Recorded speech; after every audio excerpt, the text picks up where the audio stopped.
Turning back here, there's a big bucket where I put all my slop in, so occasionally I'll turn around and throw something in there and it's just wet clay or drippings from the clay. Going back to centering, moving the wheel as fast as I can, applying even pressure, using my body and the weight of my body to uniformly apply pressure. That's why I lock my elbow in my pelvis. Bring the clay up,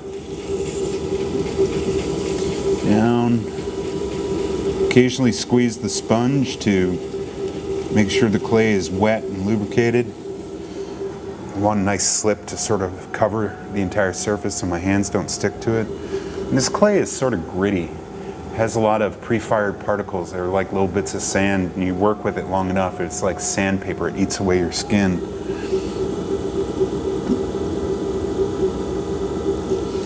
A little more water. When I go to create the hole that's in the center of the clay, I'm feeling for the absolute center, and I can feel if the clay is a little bit lopsided. Right now, the clay is evenly distributed all around the circumference of the hole that I just created.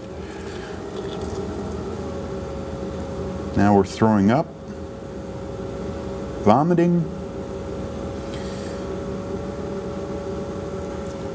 There we go. It's a little thick at top, so I'm sort of pinching it to even it off. Trying to get a nice rim, and then I compress the rim down to keep the clay even.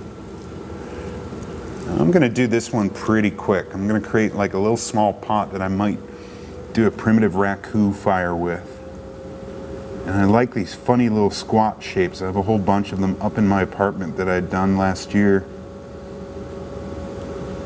Summertime's a great time to do raku.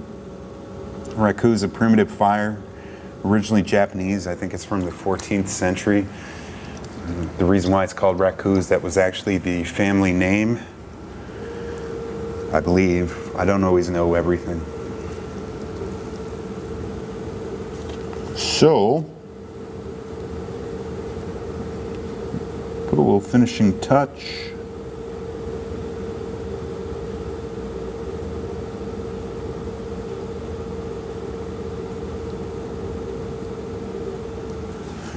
Almost done. Gotta take the water out of the center of the pot.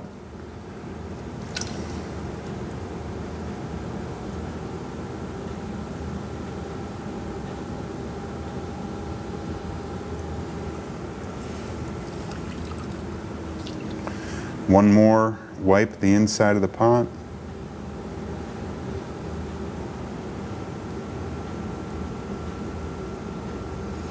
This is pretty thin right now. The pot is almost less than a 1/4 inch all the way through. The clay is very soft. I don't want to apply too much pressure or everything starts to squish. So I'm applying a very light amount of pressure just to finely shape the pot the way I want it to look. And I think I'm going to go for more of a round shape.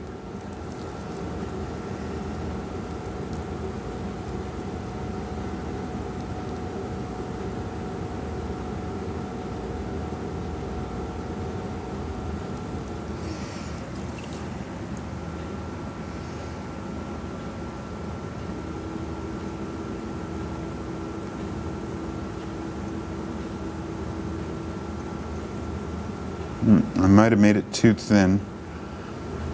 And we recover.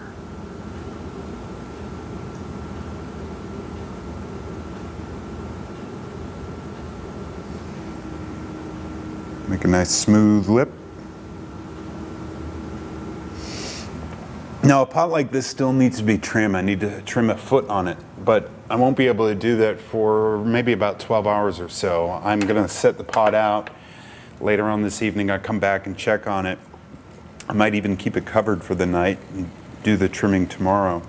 Since this is a one-day thing, I don't really have any other pots to trim or show you how to trim, but tomorrow I'll come back, sit down and do some trimming, and then the pot has to dry, and then eventually gets put in a kiln, and after it's bisque fired, we'll throw some glaze on it and do glaze firing. So I keep these old shelves back here to throw my pots on so they can dry. I have a nice big stack of bats ready to go for the next one.